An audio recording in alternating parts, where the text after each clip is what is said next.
What's up, you guys? It's your girl Rossie McCree, and I'm back with another show, you guys.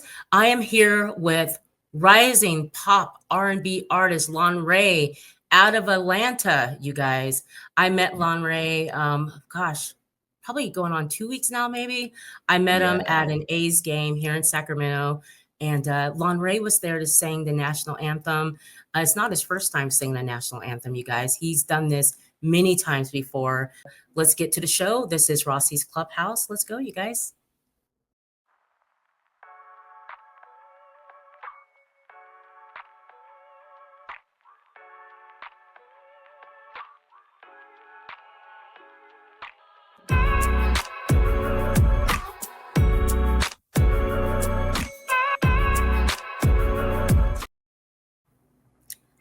Hi, Lánre. Welcome to Rossie's Clubhouse. How are you?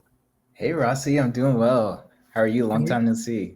I know, really. So, like I said, I met Lánre at the A's game here in Sacramento. He was singing the national anthem. He did a great job. I've listened to his voice Thank before, but to hear him sing live was it was absolutely amazing. You did such a good job, Lánre. This Thank wasn't your you. first time singing the national anthem. How does one Yeah. come to be invited to sing the national anthem throughout the United States? Like, when did you start that? Yeah, so that's a really good question. And that's a question that I actually asked myself like about this time last year. Because I was like, it'd be really cool to do that. I used to sing the national anthem at sports games with like Okay. a chorus when I was younger. And Okay. so it was always just like a core memory. That was like the first Braves game that I went to was because of that. So I started doing my research and I ran into Just Dream Ventures, which is just like an agency that does a lot of like artist branding, things like that, ran Right. by Jackie, who is like one of the coolest Yeah, people in the world that we have in absolutely. common. And I just saw, she had a great success rate for getting people into different like environments like that. Right. So we connected on that, and we've been working really hard on not just like the national anthem stuff, but like a lot of other festivals and stuff that I haven't announced yet. But really, the whole idea behind it, I wanted to do it because it's fun. You know what I mean? I've been doing like summer tours pretty much every summer of my career. So I Wow. was like, I think it'll be cool to switch it up a little bit and to do more like brand association with like different sports teams. And I get to sing the national anthem, which is, always fun. So it was kind of just like I had the idea, I had the question that I mentioned earlier, and then kind of it formed into something even bigger, That's awesome. That's awesome. I have to Yeah. say that was my first game. Thank you so much. I've never been to an MLB game. Really? First time going. It was a Wow. totally new experience for me. I had the Mhm. best time. The seats were dope. Thank you, Lánre. The seats were Yeah, awesome. of It course. was it was a fun environment like I've never been. So it was just to see the Hmm. players come out. I mean, the camaraderie with the teams and the people that are there. Everyone's excited about it. And I was Hmm. ecstatic. I was like a little child, just my first game. It was actually my husband and I's first game. So thank you very Oh, much. That that's was a so good experience. awesome. Yes, we That will makes me definitely so be going happy. back. We had a lot of Yeah. fun there, so thank you for that. Um, Yeah. so a little bit about Lánre, you guys. Like, it's absolutely amazing. So let's see. You live in Atlanta, but you're from Plainfield, Mhm. New Jersey, which is Yeah. I think you guys are known as the Queen City. You guys are known for your multicultural Yeah. diversity. Um, you started in this industry at 10 years old. You went to a Mhm. school for music, right? And you're Yes. classically trained.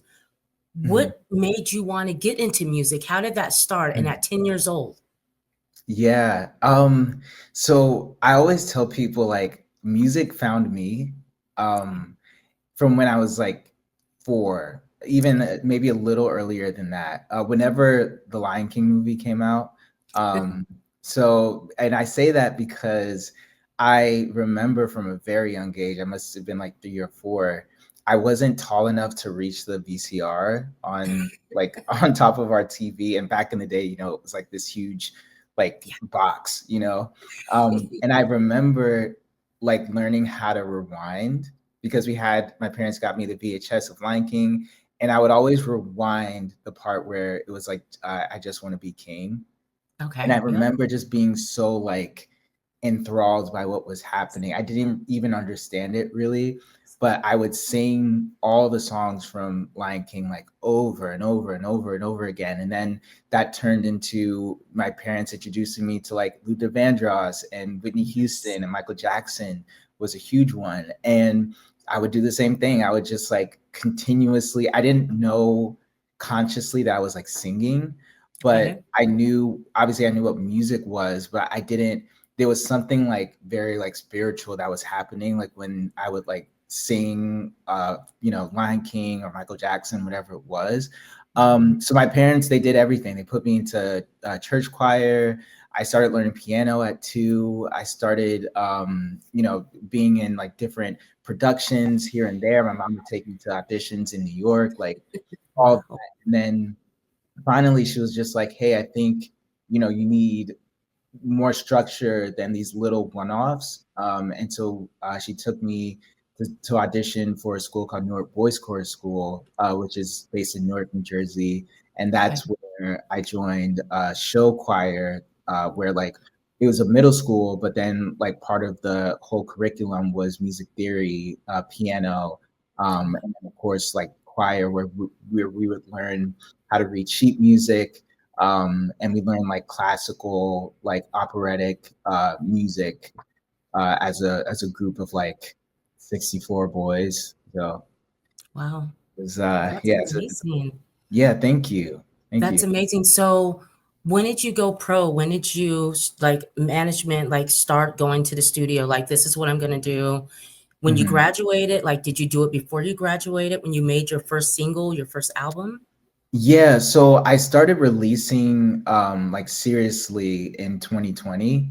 Okay. But even before then, my one of my cousins, he's a producer, and he way back when I was like 14, 13, he was just kind of on the come up, and he was like, "Hey, I heard you can sing.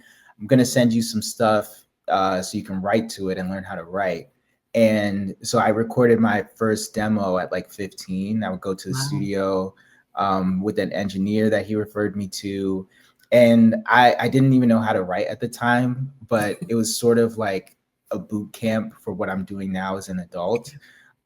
Because it was it was right before the pandemic lockdowns, like March or so, that I made the decision. I was like, hey, I'm gonna like record, I'm gonna work with the producer. I had one song in mind. I was like, I'm gonna record, do everything for the song, do a photo shoot. Had no idea what I was doing, and I was like, I don't even know how to get it on Spotify, but I'm gonna Google it. I'm gonna watch a bunch of YouTube videos and figure this out. That's So I'll kind of, I have a marketing background as well. you were saying that Hmm. your first album was in 2021, right before the pandemic shut down. You Hmm. went, watched YouTube, found out how to put my stuff on Spotify, how to basically do Yeah. this yourself with a background in marketing. Hmm. So you did that. You put your stuff on Spotify. The first single that you did? Hmm. Yeah, it was sort of like the intersection of all these like seemingly separate things that I've done throughout my life. So the marketing, I graduated at Georgia State with a bachelor's in business marketing. And Okay. then the music, obviously, I've been doing my whole life. And I had no idea that it would ever like sync up the way it did, but Right. because like it was my first time doing it, definitely no one was telling me to do this, and no one was going to help me. So Right. it was really, just me in my mom's basement in 2020, like during the lockdowns, and just figuring it out, like figuring Right. out how to put my songs on all these DSPs like Spotify, Apple Music, things like that, and Right. then figuring out how to market it. Because with music and any industry, really, it's not just about making the thing, it's about how Right. you get it and deliver it to the people who need to hear it. Well, you did a really good job because I was looking back at your history, of Mhm. music that you have. And I went on Spotify, went on YouTube.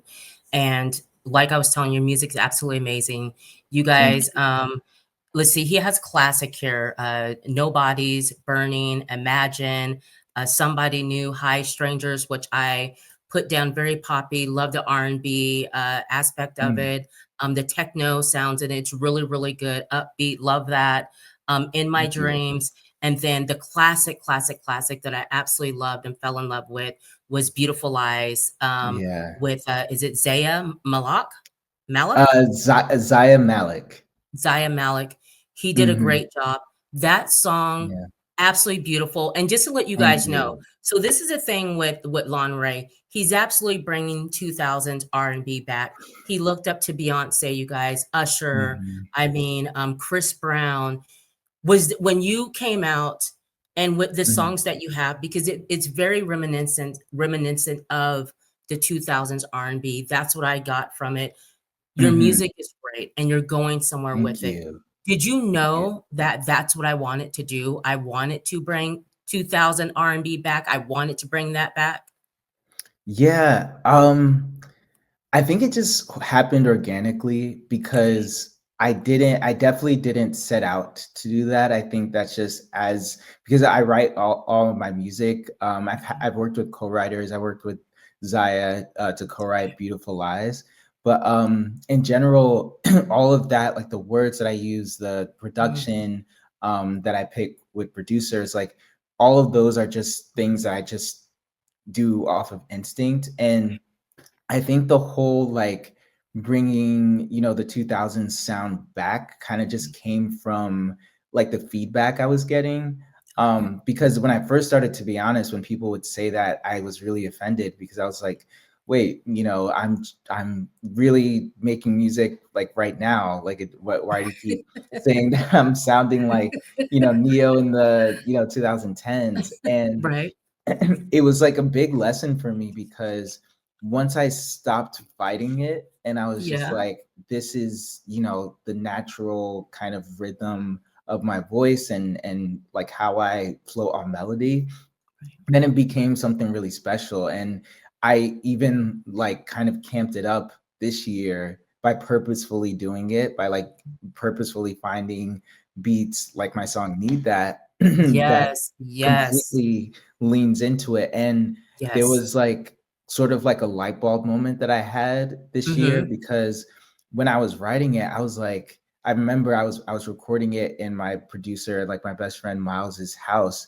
And I was like, this song feels like the song that I've wanted to make my entire life. Like from when I was a kid, it reminded me of like same I do a lot of like referencing in my music. So I was referencing Say My Name by Destiny's Child. I put Yeah. in a lot of like Chris Brown references in there as well because I was like, this is like a song that I would have listened to as a Yes. kid, Yes. and I that's how I did the marketing. That's how I put everything around that. And I decided, I was like, listen, this is it was resonating with people. And I was like, this is probably going to be how I approach the next project, whatever Right. that is. It's just kind of building on top of what I started with Need That, of like, hey, people, because I see so many comments of like, oh my gosh, like I miss this kind of music, you know what I Yes. mean? And it's like, I feel there's sort of, it's not just me too. There's a lot of R&B that's happening right now. Like Kehlani's Yeah. Folded, Yeah. Yeah. um, Mariah the Scientist, like I think it's called Yes. Burning Blue. Like those songs, they're going back to sort of like that, where they're going into bridges, they're going into like this very like musicality with real like they're not like they're actually singing, you know what I Right. mean? And I think it's a beautiful thing, and Yes. it makes me really happy to be a part of it. No, and I'm happy that you brought up Need That. You are so right, because when I heard it, absolutely, it's here now, but it took me back. I mean, the song itself, it's something I would listen to on the radio. It's a radio Thank hit. you. Absolutely, and I instantly thought about those days when music was like that. And for you to Hmm. bring that back, and the visual, I love the visual. I Oh love the yeah, look thank that you you. have. It is so early 2000s, but right now, and I really Mhm. love that song. And that's what I loved about Beautiful Lies, because it Mm. was like listening to, we were talking about Usher, and when Usher Mhm. came out with Confessions, Beautiful Lies Mhm. starts out with that beautiful melody, and then your voice just hits Oh, it. thank you. I love your music, and not only do I Yeah. love your music, over 38,000 monthly listeners on Thank you. Spotify. That's amazing. Thank Lánre you so much. has 2 to 3 million streams worldwide, you guys. 2 to 3 million streams. That is amazing. Did you know? Thank you. You know that not even did you know. How did you feel when you're looking at your numbers and just and that means something because you want to Yeah. know how your fans are reacting to your music. Hmm. Over 38,000 monthly listeners Yeah. in Yeah. Thank you. 2021 when you're like trying to figure out how do I get my music on Spotify and then look what you Hmm. did. It's Yeah. amazing. How does that make you feel? Immensely proud. And thank you so much for the words because I Yes. remember when I was first, like my first single was called Ready for Love. And I remember like it because Spotify gives you like little notifications like for milestones and stuff. And I remember like the first 1,000 that I got. And I like you would have thought I won a Grammy. I was like calling all my family. I was posting it everywhere. I was like, 1,000 people just listened to me Right. on this song that me and the producer worked so hard on. I was like, oh my gosh, I think I had like maybe 5,000 followers on Instagram at the time, mostly Wow. like friends and family too. So I was just like, guys, like I'm really doing this. I was about to quit my job. Like I was so excited.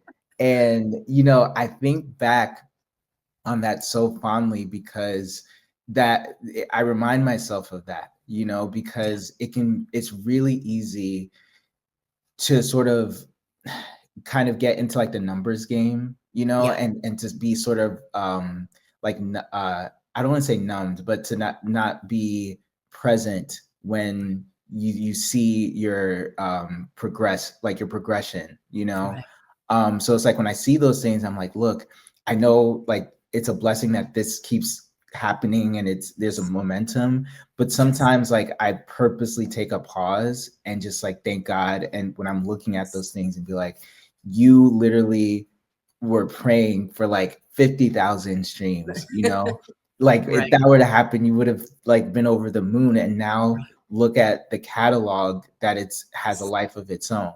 Yes. So it's, I really am so grateful. I'm so grateful that you like Beautiful Lies as well. Oh, Like that was yes. one of my early songs that Yes. really like was captured one of the first times I noticed that my music was capturing a lot of people. Okay. Um the song is incredibly personal too, so it's Okay. really cool to see like people resonate with it because it's like a really personal song. And kind of, I don't want to go off into a tangent, but this Go year ahead. marks the 5th year anniversary of like my first year of collection of music, like my first EP. So we're Wow. coming up on 5 years of Beautiful Lies, and I'll let you know this, like we're doing something special, like a re-recording of Oh, 3 of the 7 songs on okay. there. It's gonna be like a live recording thing. Wow. And I've just been so excited to like re-record Beautiful Lies, especially again as, a 32-year-old versus like the 28, or I Right. think it's 27, when I first wrote it. Because my life has changed so much since then. So Right. yeah. Right. I see that. I think that would be a great one to re-record and, bring it up for new listeners that hasn't heard that. And I'm Mhm. sure it would hit them like it hit me. I also want to mention, like, you also made, let's see, GQ's 2025 Rising New Artist, and Rolling Stone UK's New Artist to Watch in 2025. Yeah. I mean, like, do, do you feel is there a lot of pressure for you? Like, do you feel like, okay, after that hit, I did good. I got to get another. Is a lot of pressure, or are you chilling? Like, to get on those lists, to be recognized, that's a lot. That's huge. It's an honor. Yeah. Yeah, thank you. It's a huge honor.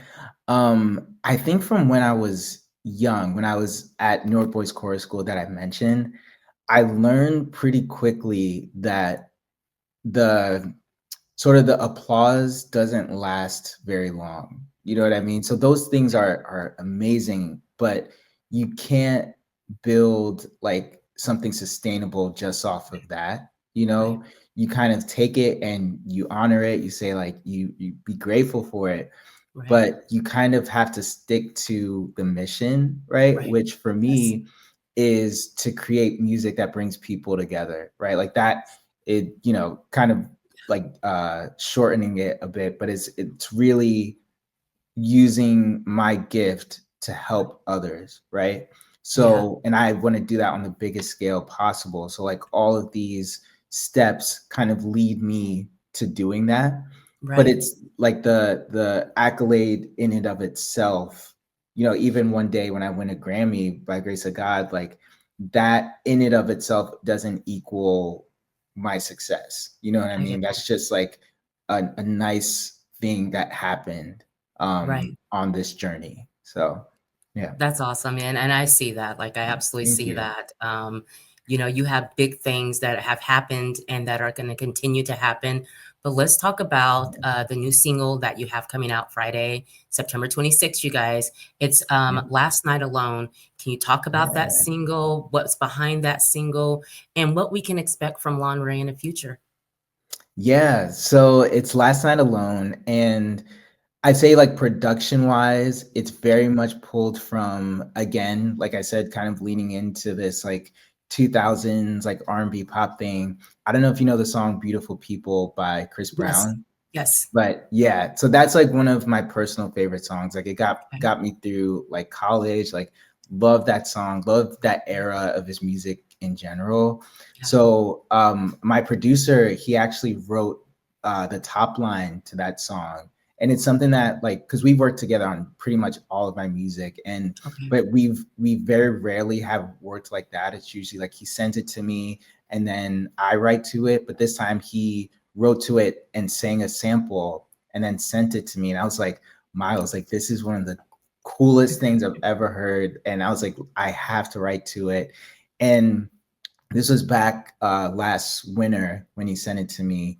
And you know, a lot of life happened for me in between then. And I've learned a lot about love. I've learned, you know, I've gotten to be like really grown up in like my love life, you know, and I've learned and just in general too about the power of surrender, you know, and that life isn't always going to go according to my plan and that's okay, you know, Right. because there's actually more beauty that's found in the realness, you know.